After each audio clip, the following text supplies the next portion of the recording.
పెద్దనా మీకు ఇది మీ బోరు ఇట్లా తగలబడిపోయింది ఈ నిప్పుల మధ్యలో అట్లా ప్రతి సంవత్సరం జరుగుతుంటుంది.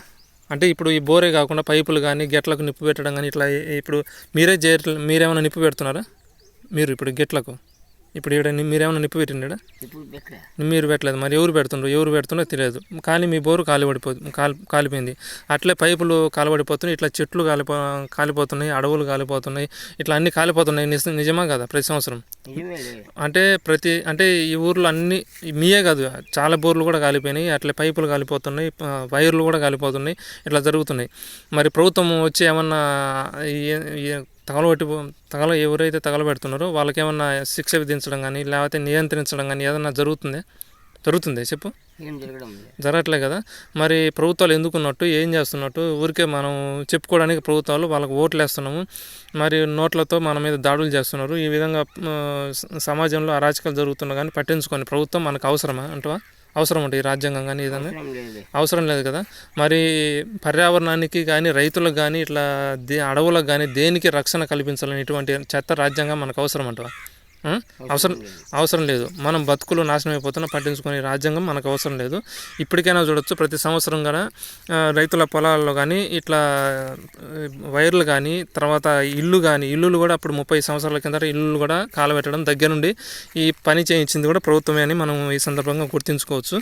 ఈ ప్రభుత్వాలే కావాల్సి ఇవన్నీ చేయించేది. ఎందుకంటే వాళ్ళకి కావాల్సింది ఈ మొత్తం చెట్లు చేమలు భూమి మీద ఒక్క జీవి ఉండకూడదు, ఒక చెట్టు కూడా ఉండకూడదు.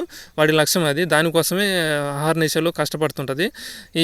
ఏదైతే మామూలుగా ఈ పార్టీలు ఉంటాయో అవన్నీ అంతర్జాతీయ ఉగ్రవాదులకు తానా అంటే తందాన అనే విధంగా అటువంటి నాయకులే ఉంటారు. మానసికంగా అటువంటి వాళ్ళను ఉంచుతారు. వ్యతిరేకంగా ఉన్న వాళ్ళను చాలా మూడో కంటికి అనుమానం రాకుండా చంపడం. అంటే ఉదాహరణకి వైఎస్ఆర్ను కూడా మనం ఆ దృష్టితో చూడవచ్చు. అలాగే అవసరానికి వాడుకొని గాంధీని కూడా అట్లే చంపడం కూడా జరిగింది. ఆ విధంగానే ఇక్కడ మొత్తం ప్రపంచవ్యాప్తంగా ఇదే విధానం కొనసాగుతూ ఉంది.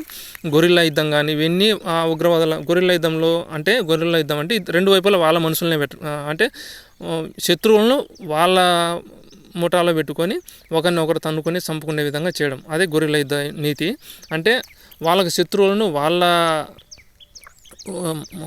అంటే ఆర్మీ ఉంది, ఉదాహరణకి ఆర్మీ ఎవరిది వాళ్ళది, దాంట్లో ఎవరిని భర్తీ చేసుకుంటారు?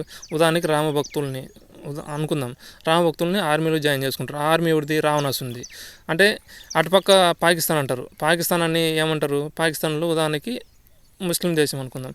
దాంట్లో ఎవరు? వీళ్ళు కూడా దైవభక్తి కలిగిన వాళ్ళే. కాబట్టి ఏదైతే పాకిస్తాన్ ఆర్మీ ఉందో అది కూడా రావణాసుంది.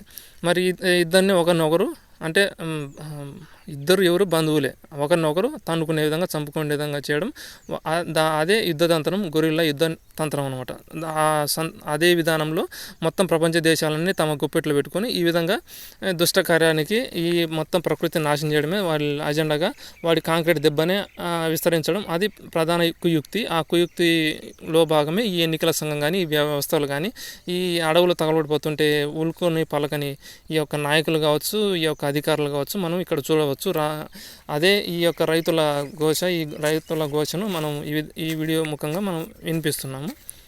అది